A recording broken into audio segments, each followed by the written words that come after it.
What is a mission? Is it a calling? A fixed point in the distance? A North Star? Is it something we choose or something we are bound to fulfill? At CHELCO, it is all of these things. Our mission is clear: to enhance the quality of life for our members through the safe delivery of reliable and affordable energy with an unwavering commitment to our employees and local communities. This is more than a statement. It is our responsibility, our promise, our purpose as your member-owned, not-for-profit cooperative. And what are our values? They are what we stand on without compromise, what we believe in down to our core. They guide us when the path is clear and anchor us when it is not. At CHELCO, our values are unwavering: commitment to safety, honest and trustworthy, exceptional member service, lead and innovate, community and employee focus, and outstanding teamwork. These are not just words. They are who we are. Our mission defines the destination. It tells us what we must achieve. Our values define the journey. They show us how we get there. Alone, they are powerful, but together, they are transformational. They shape our decisions. They strengthen our people. They unify our purpose. Together, they are our why. The reason we're proud to be CHELCO.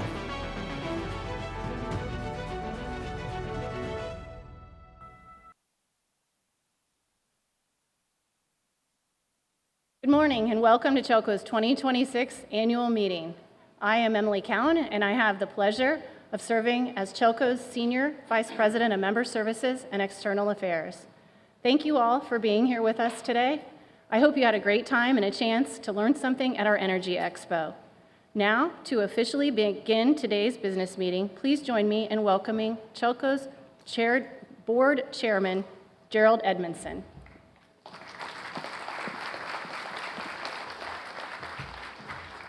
Good morning and welcome to CHELCO's 2026 annual meeting. I'm Gerald Edmondson, President of CHELCO's Board of Trustees, and I officially call this meeting to order. We appreciate you joining us this morning as we reflect on another successful year for CHELCO. To begin, I'd like to invite my fellow CHELCO trustee, Ronnie Jones, to lead us in the invocation. Let's pray. Father, we're grateful for the opportunity to come together and discuss the business of our cooperative. We thank you for blessing us. We thank you for keeping our employees safe, allowing them to work in a culture of safety. We pray that you'll always watch over us, and we pray for a good meeting. In Christ's name, amen. Thank you, Ronnie. Now we will have the presentation of colors by the Walton High School Junior ROTC, followed by the Pledge of Allegiance and the National Anthem. Would you please stand as you are able?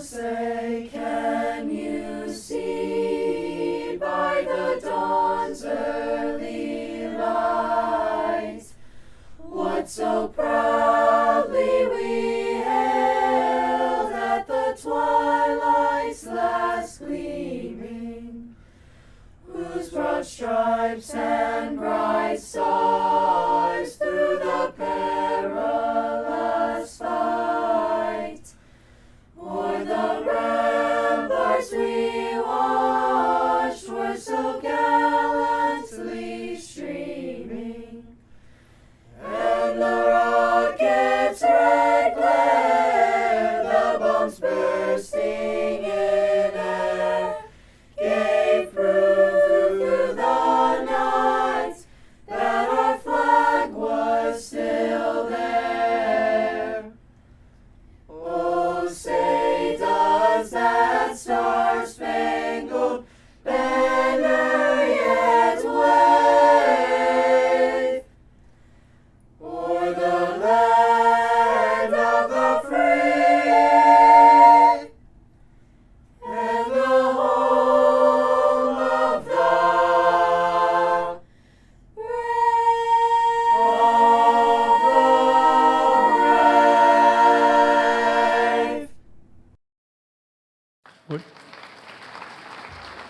Would you join me in the pledge, please?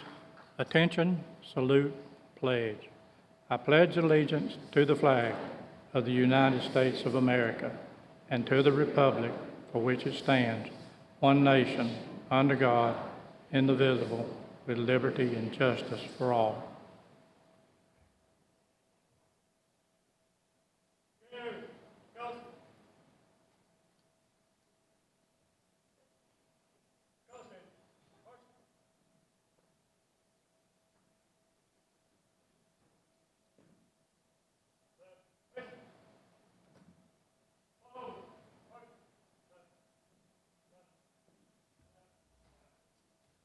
Thank you. You may be seated.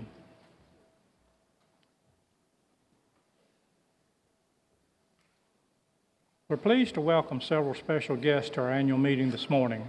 Gary Smith, Power South President and CEO, Crystal Sconyers from the Walton County Clerk of Courts, Kobe Townsend, Defuniak Springs City Manager, Don Gates from the Florida Senate District 1, Nation Bowles from the Florida House of Representatives District 3, and Colonel Michelle Sterling of the Eglin Civil Engineering Group. Thank you all for joining us this morning.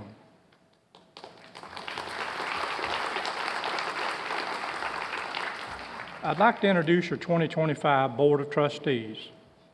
Lee Perry, District 1, Terry Pilcher, District 2, Reese Harrison, District 3, Brady Bearden, District 4, Ronald Jones, District 5, Bert Prutzman, District 7, Gail Hughes, District 8, Dwayne Davis, District 9.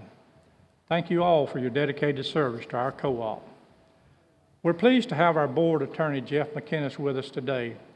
At this time, I invite Mr. McInnes to read the proof of mailing and announce the determination of quorum and the trustee election results.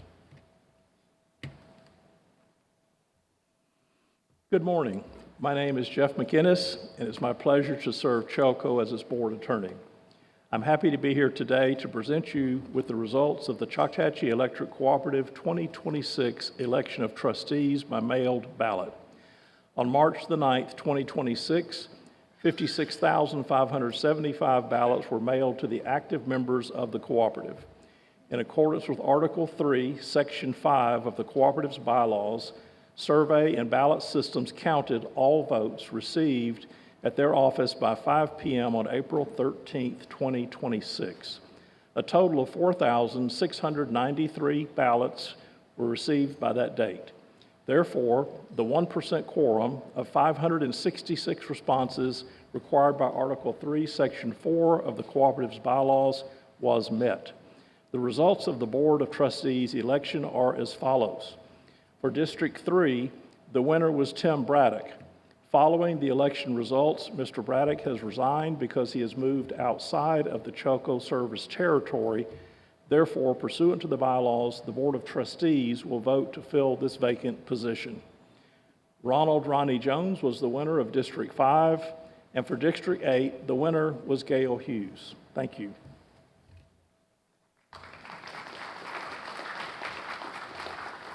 Thank you, Mr. McInnes. The minutes from the 2025 annual meeting have been posted in the annual report that you've got a copy of today. I need a motion to accept the minutes as presented. Second. Thank you. All in favor say aye. Any opposed? The 2025 annual meeting minutes are approved. It's a privilege to serve as president of CHELCO's Board of Trustees and to represent our members. 2025 was another successful year for our cooperative, thanks to the contributions of our members, employees, and leadership. CHELCO would not be in such a strong position today without each of these groups. I'm proud to share that CHELCO ranks in the top quartile among cooperatives in all 4 core metrics: safety, reliability, affordability, and member satisfaction. Each of these metrics help us measure how we're performing in the most important aspects of our business. We always list safety first because it is the top priority at CHELCO. I'm excited to share that as of this morning, we have an active streak of 1,562 days of no lost time injuries, meaning that no employees have had an injury that required time away from work. In total employee time work, thank you.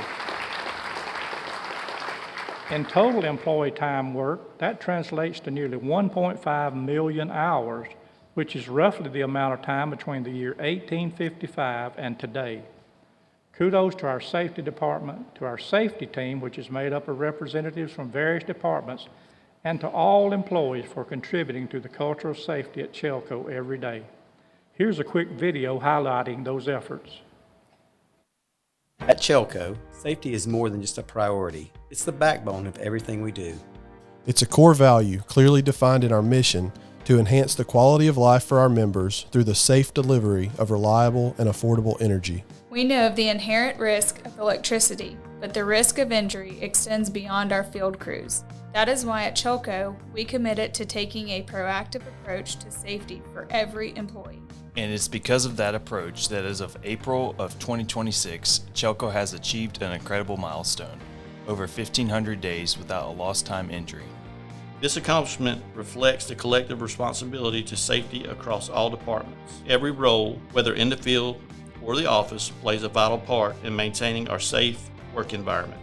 This is no small feat. Over the past few years, we've seen substantial growth, welcoming both new employees and members to our cooperative. While this growth is exciting for CHELCO, it also means more work for everyone. You have met the demands of our growing membership without sacrificing safety. Moving forward, you'll continue to see our messaging on days worked without a lost time injury, along with a new metric, employee hours worked without a lost time injury. We believe tracking both metrics tells the complete story of our ongoing commitment to safety. Thank you for prioritizing safety every day and in every moment. By doing so, we will ensure everyone makes it home safely to their loved ones each and every night. CHELCO, powered by safety. Safety, powered by you.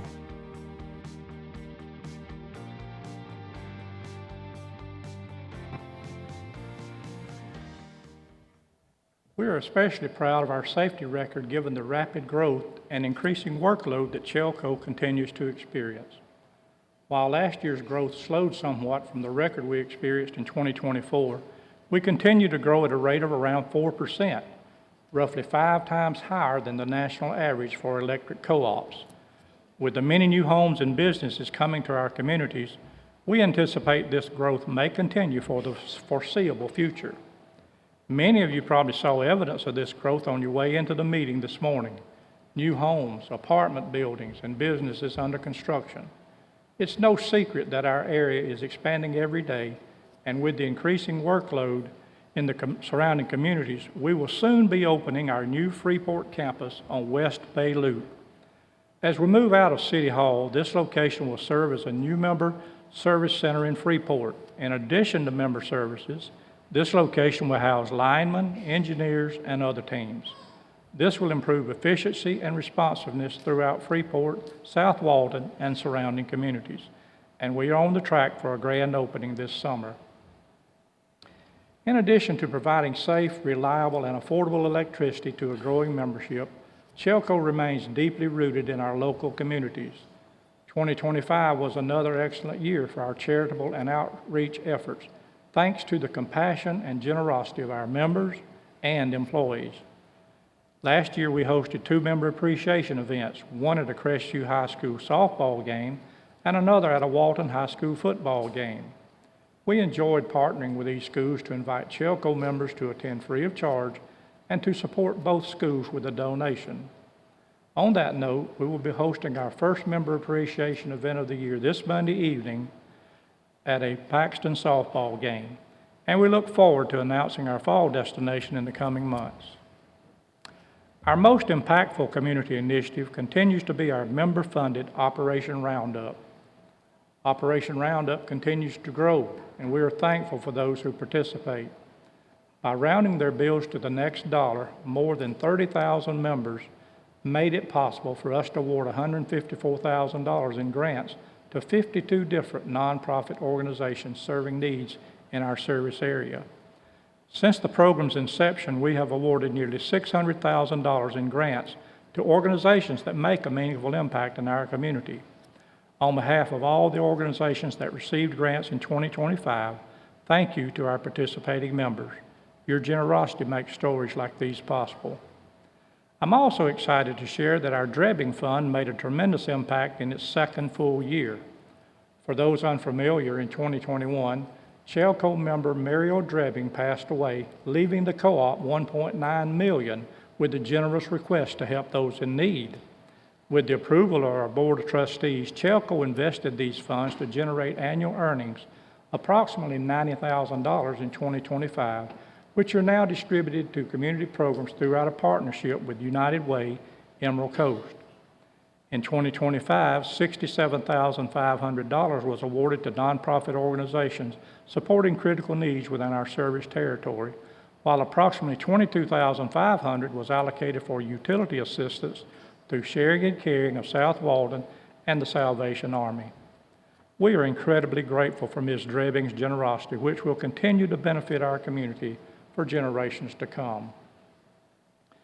As board president, it gives me great pleasure to report that CHELCO remains a well-rounded organization, keeping employees safe, delivering reliable and affordable service, and making a difference in our local communities.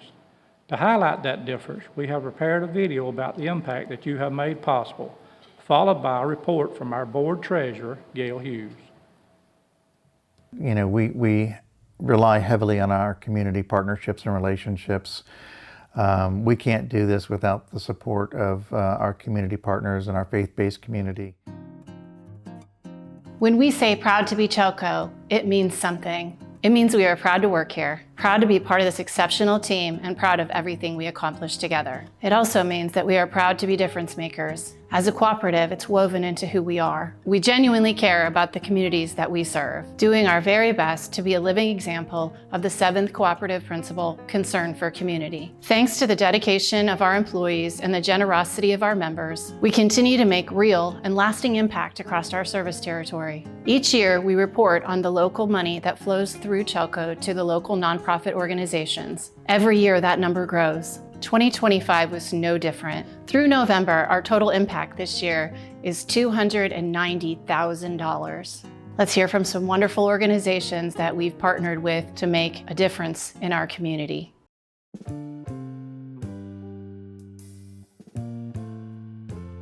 We opened the first center in Niceville in October of 2000, so we've been serving children for 25 years now. Our goal here is to provide services for child victims of abuse, reported cases, which we see the more egregious cases, which is child sexual abuse, severe physical, severe neglect. And our goal is to wrap services around that child and that family to essentially help restore their childhoods after a traumatic experience. We do a lot here at Christmas, and we do back to school drives, so anything just to kind of, make their childhoods whole again. Yeah, we are very grateful for CHELCO, its customers, its employees to help support the programs that we provide for children in the community. And when we opened the doors, we were seeing about 300 child victims of abuse reported cases, and today we see over 800 a year. So we are reaching more children. The vision at the end of the day is that we can close our doors because all children are living free from abuse. So that is what CHELCO is helping us do. In 2013, we started Backpack Buddies with a mission to feed children in need. And seeing that we live here in Baker, it's like a rural area, and our school is a Title I school, and so we have lots of students in need. And so me and a couple friends decided to start a nonprofit and start fundraising and, collecting funds and food to deliver to the school on Fridays. Our goal is to help put food on plates for kids and it be kid-friendly that they can make on their own.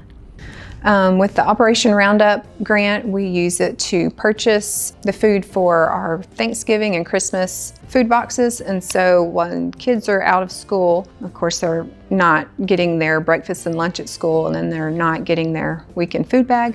So we decided to do food boxes for that extended break from school. Just make sure the community's taken care of.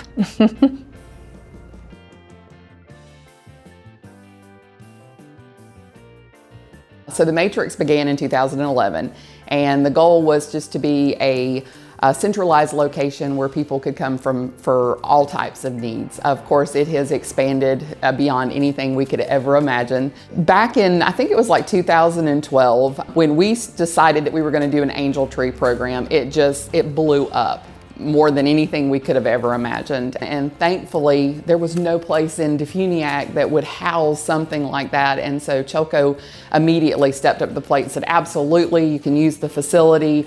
We would go in and decorate. I mean, there was a stage built and everything, and it was just phenomenal. And from that, we've just always had that relationship with CHELCO. Right now, we're at 513 children is where we're at, and we still have 2 weeks to go. The more donations that we receive, the more gifts that we get, the more monetary donations, the more children we will continue to try to provide. And my staff is great about they will work up until Christmas Eve, trying to make sure that no child in Walton County or Okaloosa goes without a gift. Just want to say thank you. Like I said, there's lots of different great organizations and great programs, and we are just truly humbled by the fact that you guys always just go over and above to help us out. And the great thing is the year gets so busy that sometimes we just don't have time to make the phone calls to everybody to say, hey, look, we really need your support. And we are just very grateful that CHELCO always says, look, we're here to support you.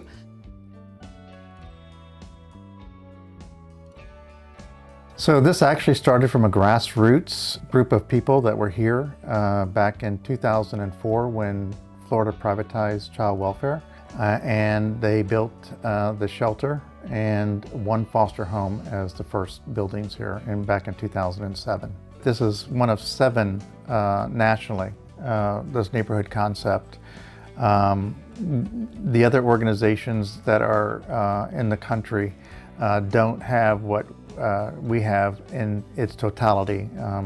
One of the most important, I think, aspects of having this kind of neighborhood concept is having all the services available to children where they don't have to leave the neighborhood. We just want them to feel that they're normal. Normalization is one of the key things to children in foster care. We rely heavily on our community partnerships and relationships.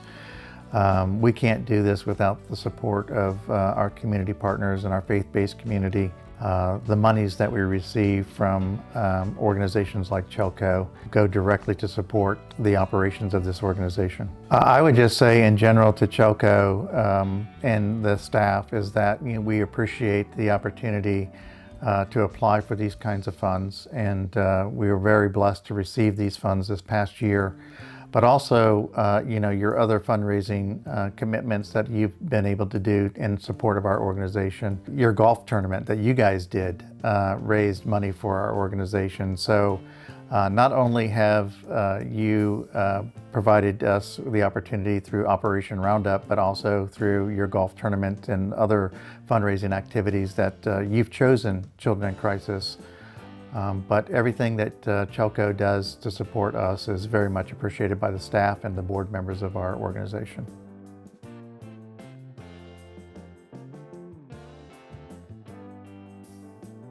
CHELCO employees seem to always be giving back to United Way Emerald Coast and those that we serve. Really proud of the volunteerism through things like Day of Caring. Our school supply drive has always been a really big hit with CHELCO. You have participated and sponsored some of our events, like our nonprofit conference, which this year brought nearly 200 nonprofit professionals together for a really important day of learning and collaboration. But you all always seem to be rolling up those sleeves, getting a little dirty, and hopefully having some fun while you do it. So partnering with CHELCO has allowed us to provide 29 grants to date to other nonprofit organizations, and we've been able to serve in the first year and a half of those grants more than 10,000 people across the Emerald Coast. And that gives me goosebumps, and it makes me so proud to think about the difference and the impact that we're making.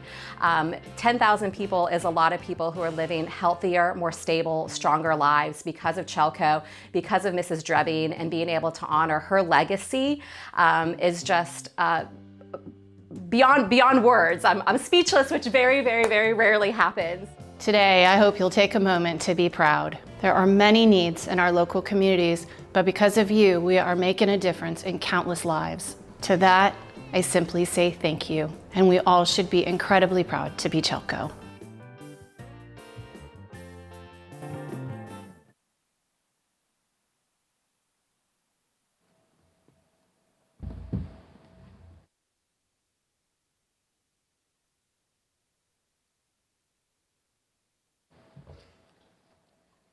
Good morning, everyone.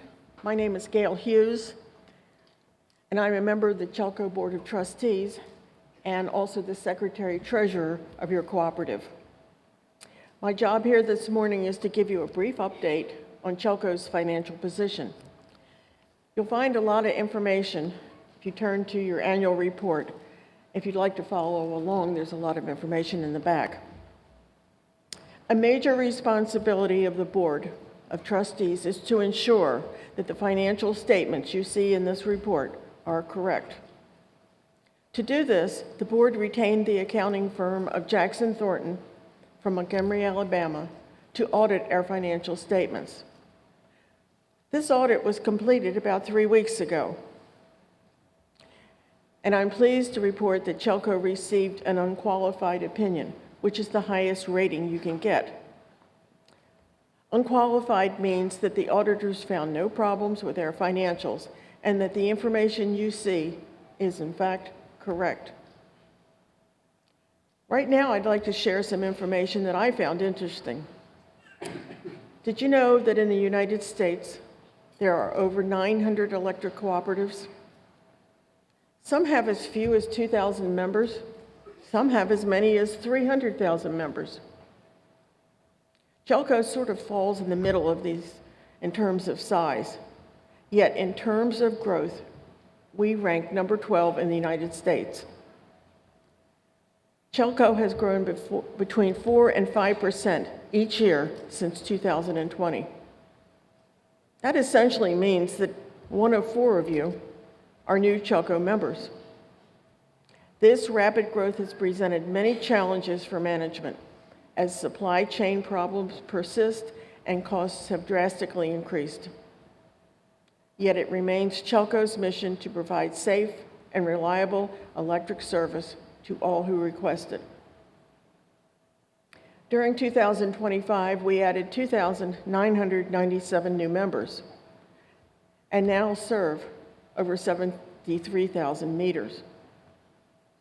For the 4th year in a row, we have sold over 1 billion kilowatt hours of electricity. Our footprint in terms of miles of lines served also increased and will very soon surpass the 5,000-mile mark, which is the distance from where you are seated this morning to Berlin, Germany. Finally, as you heard from Mr. Edmondson, CHELCO has gone over 1,500 days without a lost time accident. This extraordinary record shows our emphasis on safety here at CHELCO. On behalf of the Board of Trustees, I thank you for your attention and for your continued support of CHELCO.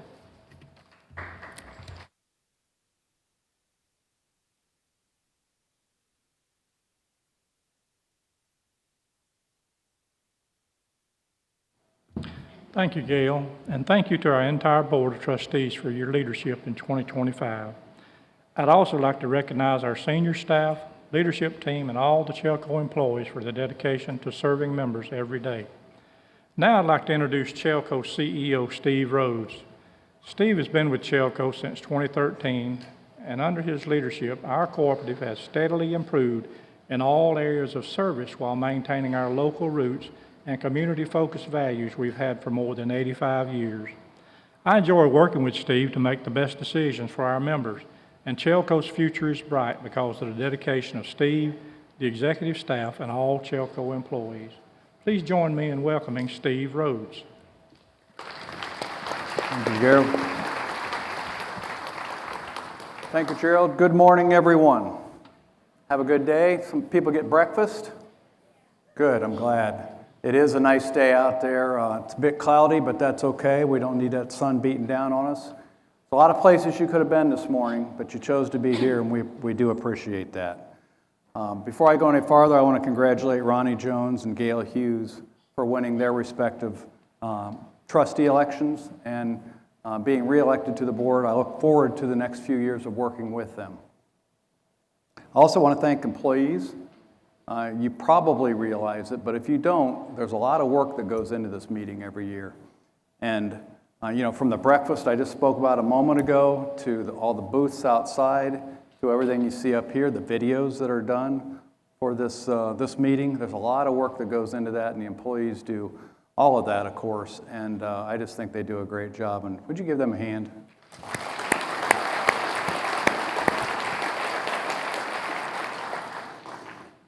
I would be remiss if I didn't thank the Board of Trustees as well. Most of them are right down front here. It's an honor and privilege for me to be here for 13 years leading this organization. And it's all due to the board hiring me back then and being supportive over all these years. And just so you know, this is a great board. They do a lot of work on your behalf. They're dedicated to the co-op. And when we're in that boardroom making decisions, they are always thinking about what is best for the membership, for all of you. So the board is a good board, and I'm privileged to be working with them. How about a hand for the Board of Trustees?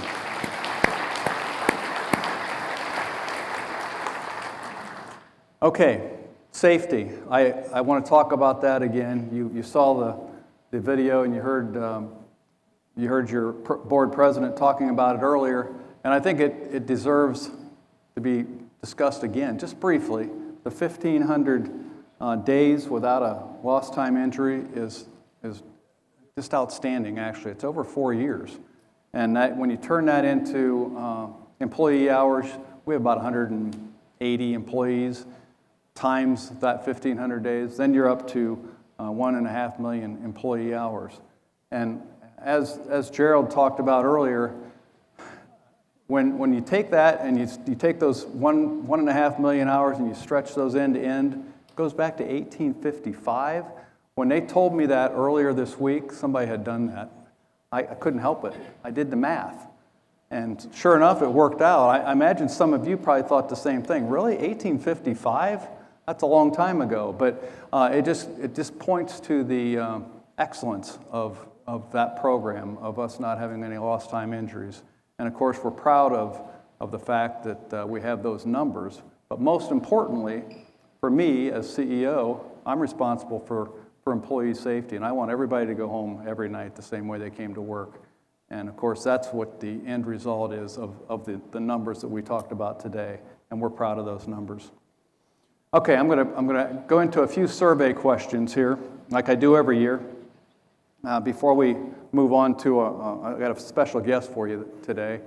But first timers, I'm going to ask you to raise your hand and keep your hands up so we can see them all. But how many of you are at your first CHELCO annual meeting ever?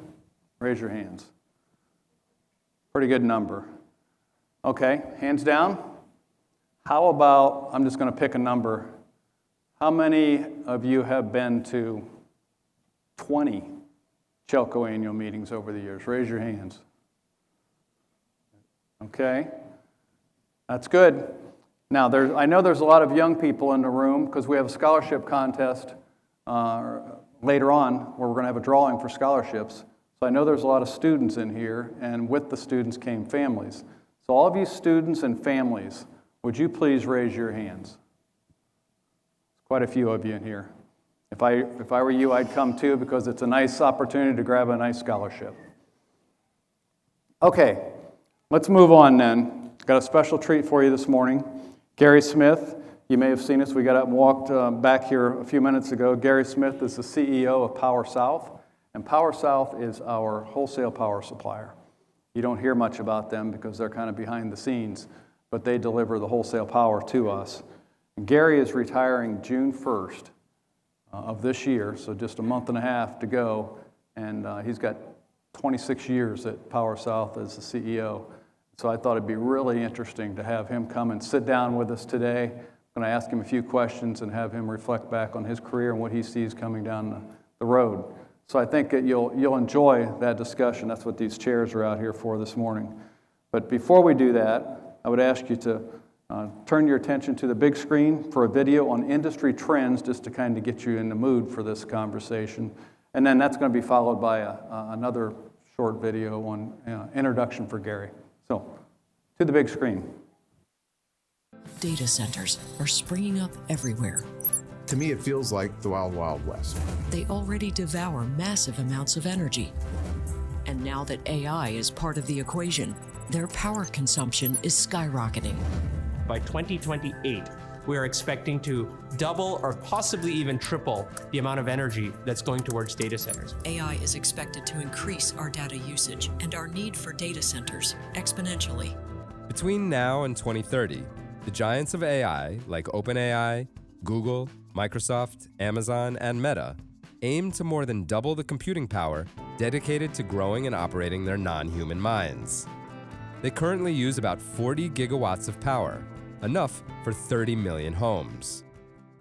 Gary Smith is the president and chief executive officer of Power South Energy Cooperative in Andalusia, Alabama. He joined Alabama Electric Cooperative, AEC, in 1989 as staff attorney and was later named Director of Legal and Corporate Affairs and then Vice President of Legal and Corporate Affairs before being named the President and CEO in January of 2000. Prior to his employment at AEC, Gary was employed by Pimco Aeroplex in Birmingham, and prior to that was engaged in the private practice of law in Birmingham. Gary is a 1979 graduate of Samford University's Cumberland School of Law, where he received a Juris Doctorate degree, and a 1976 graduate of the University of North Alabama, where he received BS degrees in accounting and economics. He is a native of Corinth, Mississippi, and graduated from Corinth High School. Gary currently serves on numerous boards, including both Alabama and Florida's statewide electric cooperative boards. Gary is married to Debbie and has 3 daughters, 3 sons-in-law, and 8 grandchildren who all reside in Birmingham. He is also the proud companion of Yachty, his yellow lab.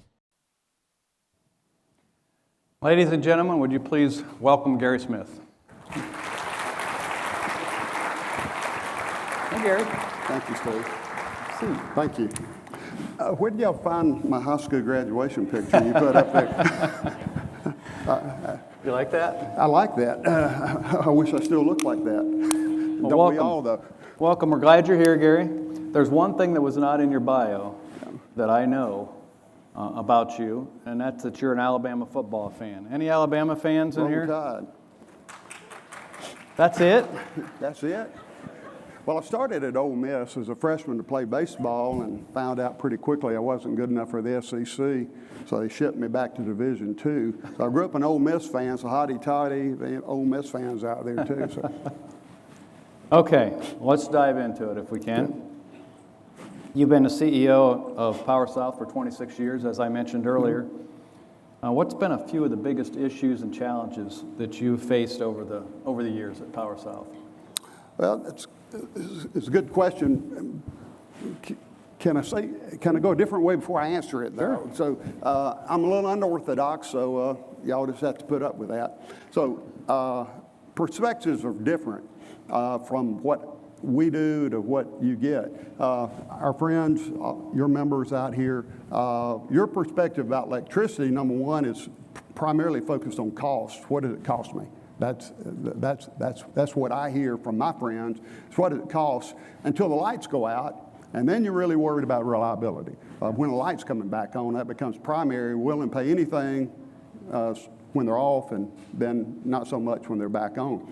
And then I do a lot of what I call Rotary Club talks, and I ask a question, pick somebody out, where does electricity come from? 40% of the time, they say out of the wall.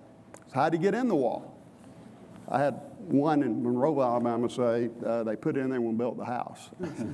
But it's a different perspective. Your perspective is the end user. My perspective is the production, the transportation, trying to get it there. Steve's, CHELCO's is about the distribution of taking it where we drop it and put it down. So our perspective is a little bit different. We run power plants. We have billions of dollars, with a B, billions of dollars invested in power plants, thousands of miles of transmission lines, hundreds of substations, trying to get all that done efficiently, effectively, hedging fuel costs so that we can meet your number one goal, which is cost. And so that's the perspective. So in behind that, what are the events that I've seen that have changed Power South, changed the industry, changed me and my perspective about things? Number one, when I came to to Alabama Electric and the legal department back in 1989. We were completely coal and hydro, no natural gas at all. So we had a huge coal plant over in West Alabama, and that was the most important piece of our generation mix.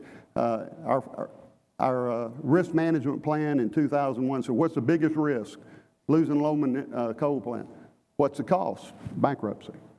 And then just 20 years later, in 2020, September 20th, 2020, unfortunately I had to close the coal plants because of environmental issues, cost issues, and so closed the coal plant, which in itself, it wasn't that large, Steve, but at that time, we were down to 138 employees. We started, the coal plant normally had 185. And so the time we got to the end, I had to turn 130 of our people, good employees, out. We gave them some severance packages, but 130 people who've gone to work for us, work Christmas Day, I don't have a job for them anymore. And so that's a huge culture change. That was not a high moment in my life, but it allowed us to make a transition to scale big natural gas plants that are efficient. And so we built the Lowman Energy Center there now, which was a huge step for us. Today, it is one of the most efficient plants in the country. It has one of the best costs in the country because we have our fuels team put together very good deals on natural gas location and pricing. And so we moved from, if you would, a smaller company to a larger company. We're still not a Southern company, but down here, old Gulf Power, we're as big as Gulf Power.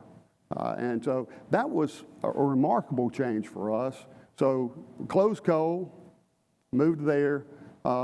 We moved into nuclear. We own 5% and a long-term lease agreement, long-term deal with Municipal Electric Authority of Georgia, with Vogtle. It's the only nuclear power plant built since the 1980s in Augusta, Georgia. We own 125 megawatts of it. It works great, costs a lot. But that was a big change for us. And probably the most important change is joining the Southern Company pool. Now I'm in the weeds with you. I mean, you're worried about cost and reliability. I'm talking about power pools. But culturally for us, to join the pool, we gave up some balance and authority, but that was a huge cultural change. And it has been so beneficial for us. I thought it would be a good deal, but it's a better deal than I ever imagined. So we started kind of a small utility, even though we've become larger, laying off 100 people. So we moved from coal and hydro to natural gas today, like 88%, or maybe 85% of our total energy comes from natural gas. A little bit comes from hydro. We have solar and we have nuclear about 9%. So we made a complete transition. Y'all didn't know anything about it because you're focused on cost and reliability. Our focus is how do we keep costs down, take the volatility out of it, is go to the future. Does that make any sense at all? It sure does. Okay. And it's been a huge transition since 2000 when you became CEO, and there's just a lot of change to come too, and we'll talk about that in a moment. But you've seen a lot in the 26 years since you've been CEO. At times, too much. Okay, we had in the video here we had data centers, and I'm guessing most of you have heard about data centers and the energy, the huge amount of energy that they use, and AI and all of that. So I did want to ask Gary about data centers and a couple of factoids before I ask you to comment on the data centers and what that means for us and for Power South. But it was reported recently that for the one-year period ending June of 25, companies like Google, Amazon, Meta, Microsoft, OpenAI, Oracle, and others spent an estimated $40 billion, that's billion with a B, $40 billion in 1 year on data center construction. And data centers are projected to consume 7 to 12% of U.S. electricity by 2028. It's currently about 4%. And depending on what you read, that number could be even higher. That percentage could be even higher. So it's something that has our attention in this industry, and certainly on the power supply side. But Gary, what are your thoughts about this phenomenon? Well, we have 16 minutes. I could probably talk 2 hours or longer about thoughts on data centers. And so I was just talking about culture changes. Our industry's gone through culture changes in the past. We were not the only predominantly coal utility in the 80s and 90s. Nearly everybody was. And then now everybody just about has moved to natural gas. People had smaller units moving to larger units. So in our world, the culture, the change, the herd is moving in a different direction. Now I'm going to lead that right into data centers. I think data centers will be the next big movement for electric utilities. I think this is the next change. Probably one reason I'm retiring is this change is Jim Band, my predecessor, said once, I'm glad it's you and not me. I wish it would be me, because I think it would be really exciting to be in this business, but it will be different. In the past, utilities are big, Southern Company's big, AEP's big, Pacific Gas Electric, they're big. We're relatively small. But when you compare those companies to these artificial intelligence companies, these data center companies, you're on a different level altogether, because huge money is about to flow into our industry. This happened in the 90s. Enron, a lot of people that read, Enron came, that was hedge fund money. A lot of money came in, and that was a shift in what we do and how we operate. And so now big money's coming in. I checked Google's balance sheet last week. I was given another presentation and checked their balance sheet. That day, their balance sheet was $128 billion. Not what they're worth, just how much cash on hand they had. It's incredible. Yeah. Meta, they're dragging well behind. They're at $87 billion cash on hand. So these people need huge amounts of electricity, and they get put out with us because we say, well, and what we're saying right now, if you want to come to us, data center, we'll provide service to you, but it's going to be 2031, 2032 before we can get it to you, because we do not have the power plants to serve that sort of load overnight. It's not like hooking up a new house where we can hook you up in one day. These take time. It takes transmission. The data centers that we're quoting right now, the transmission cost alone, $100 to $300 million before you ever start with building a generator. So the whole perspective is changing. I don't think it will be as big as its hype. I think those numbers are too high. But I think the numbers are still high. Those are just extra, very high.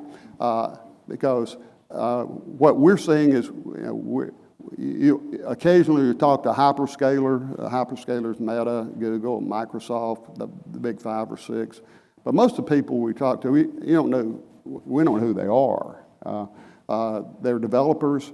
They may have property. They may be trying to find electric. It's hard to tell who's who. I don't know anybody has ever heard of Compass. They're a big real estate company out of California, one of the biggest real estate companies. But they're also a big data provider or data processor. They have huge data centers, one in Meridian, Mississippi, they're trying to fill up, one that's going to Tuscaloosa. They're all, they're real, but you never heard of them. I don't know anything about them. So, but I think data centers, I'm with you most of your time just on data centers, because I think it's one of the most important issues you'll see. My wife lives in Birmingham in a development, and everybody's up in the air about data center coming 5 miles away. We don't want it. Why don't you want it? Well, the noise. You won't hear it across the street. Well, the traffic. They don't have many employees. It's not like the Dollar General distribution center across from them. There's a real upside to data centers. You don't want them in your neighborhood, but they're going to bring hundreds of millions of dollars in taxes to that area. And so if we don't, as a community, I'm going to talk about the other side in a minute, electric utilities, but from a community perspective, you're talking about a lot of tax revenue that's available. And to say we don't want it, I think is being very limited in thinking. Every 4 years, 3 to 4 years, they upgrade the servers, another $300 million goes into taxes. Taxes get abated, but education taxes do not get abated. There's a big benefit here. On the other side, for every time there's a benefit, there's a big risk on the other side. And the risk is an electric utility, we go build billions, with a B, dollars of power plants. Our last power plant we finished in 2023, we paid $540 million for it. We had to build it again today. It cost $2.2 billion. So if you build that plant and they don't come, who pays for it? The people in this room pay for it. And that's not right. And so it'll raise the average cost. So we do have to find a way that we protect you. The consumer's been with us for a long time from those cost increases by trying to isolate the costs and then protect those costs if we go forward, which is it's harder than it sounds. I mean, I'd like to have a parental guarantee 20 years ago from Sears Roebuck. Wouldn't get you anything today. You have to be careful because a guarantee from Microsoft feels really good today. 20 years from now, and we'll still be paying debt 20 years from now, won't feel quite so good, possibly. So I think there's benefits, there's risk, and so we have to figure out how do we get on the path and get there with parental guarantees, other things. There's a lot of thought to be put into this, but they are going to interject that money into our business because they're going to drive the production of electricity. They're going to try to make money off of it too. And so we're going to see, I think, transformational change in our industry. It'll be another change in culture as we go forward. So data centers are more than just producing artificial intelligence or cell phones or Facebook or whatever, because it's already a lot of data. It's going to change the way that we do business. What we're concerned about is managing the cost and reliability on the backside. Ultimately, our goals are the same as your members. Sure. I'm glad you mentioned the cost up front for all of your benefit. On large loads like that, like Gary described, we would work together on those. And for what's most important to you would be the fact that, as Gary said, that they pay their way. And that cost does not get pushed down and you end up paying it in your rates. We don't want that. We want to protect against that. So if somebody like this comes in, a data center, huge. By the way, these loads are huge. And megawatts may not mean much to you, but what we used to think of, and still do, a large load would be 20 or 30 megawatts. Some of these data centers are 1,000 megawatts. Or larger. Huge. Yeah. And so we want to make sure if something like that happens in our territory, that they pay their way and none of those costs end up on your bills at the end of the line.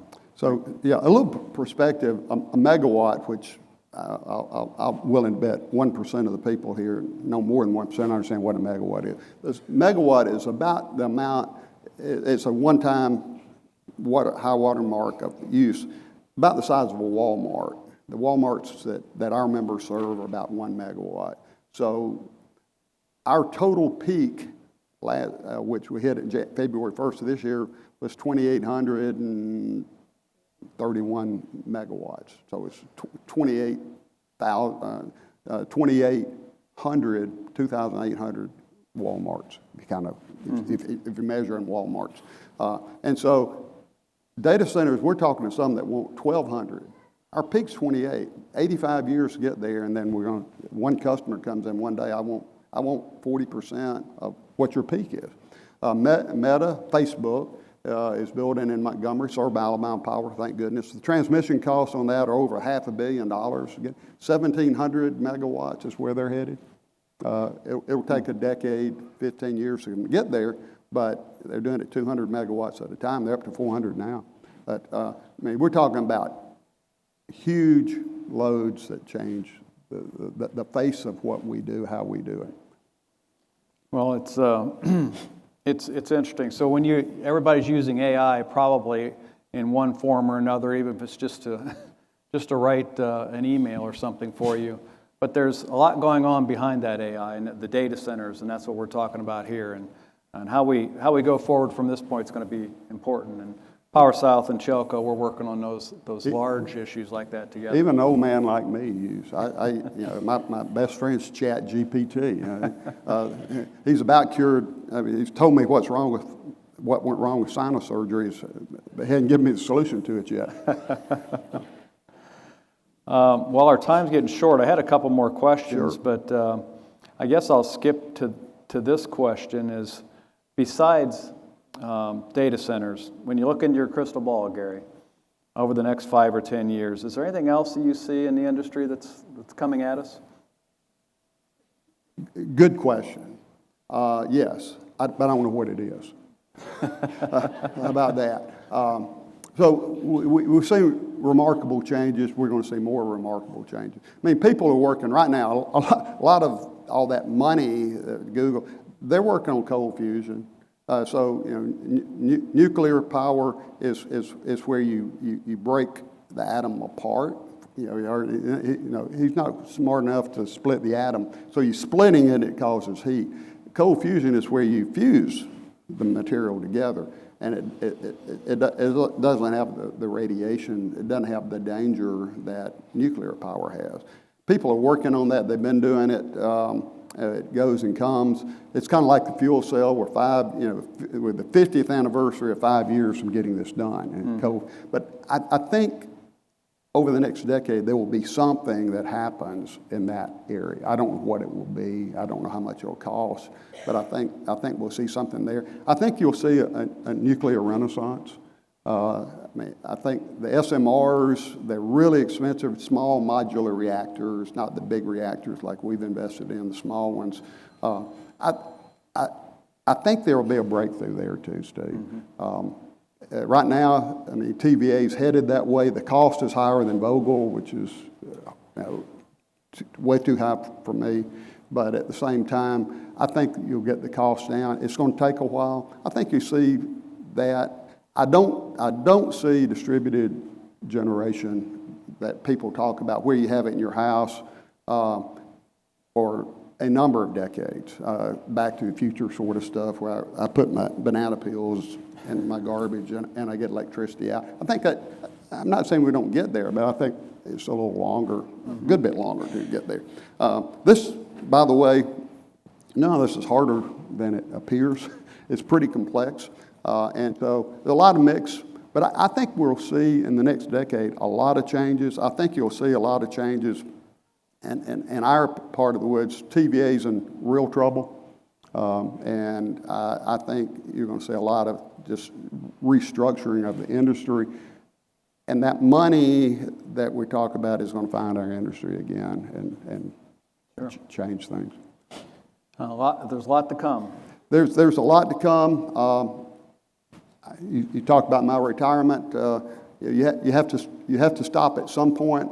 A big part of me says, this is so exciting, I wish I could keep on doing it. And the 72-year-old part says, you really don't want to get out of bed this morning.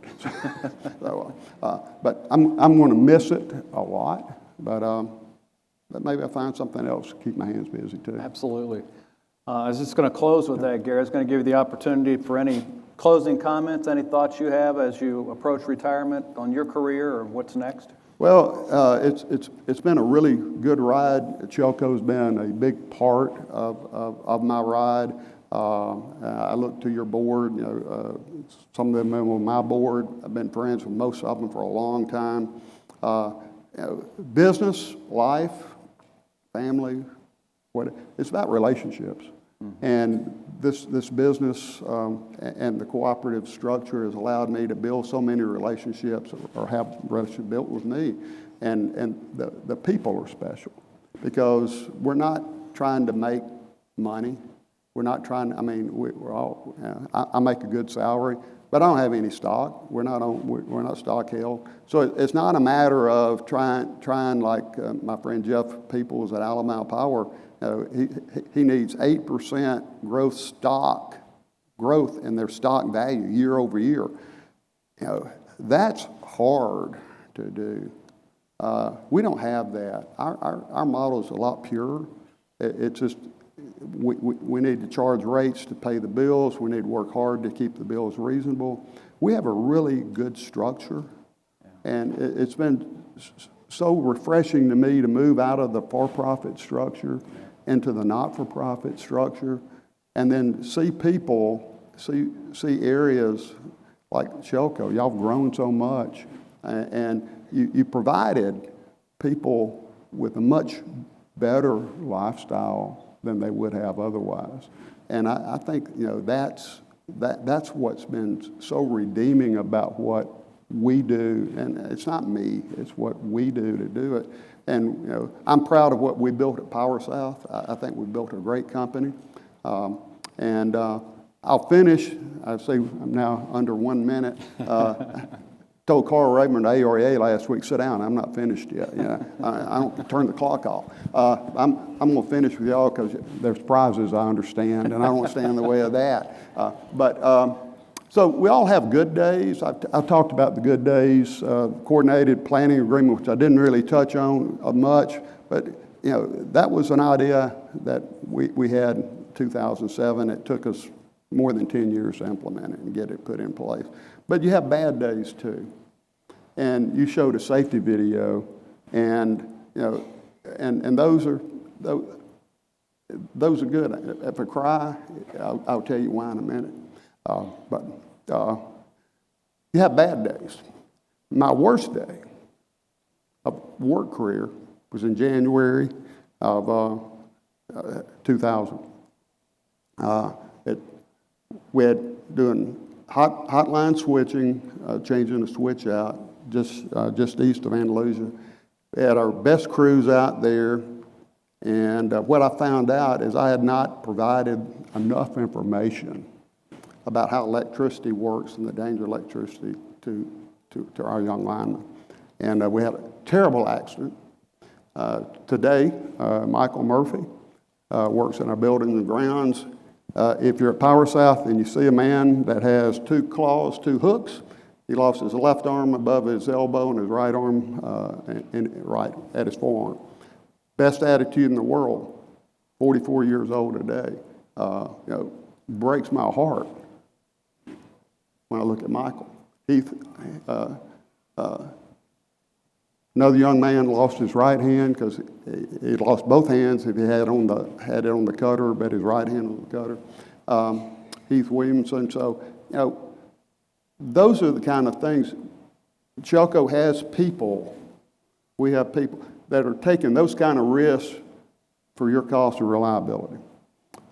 They do it. They accept those risks. But I take a lot of personal responsibility for those 2 young men.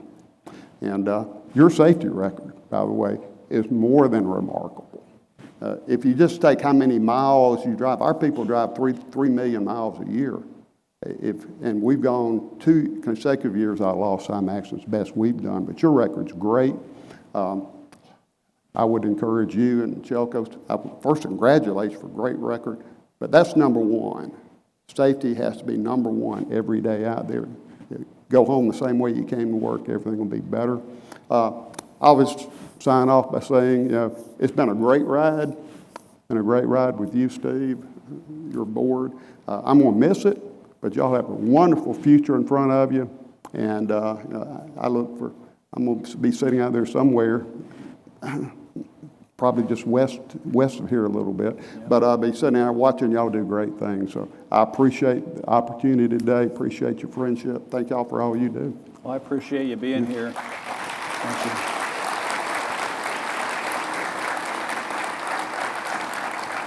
I'll close it out. I appreciate you being here, Gary, coming and talking with us today.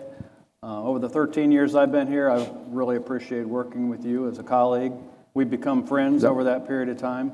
And I just have a lot of respect for Gary and what he's done at Power South, and in turn, what that's done for CHELCO. So thank you, Gary, and we wish you the very best in your retirement. Thank you.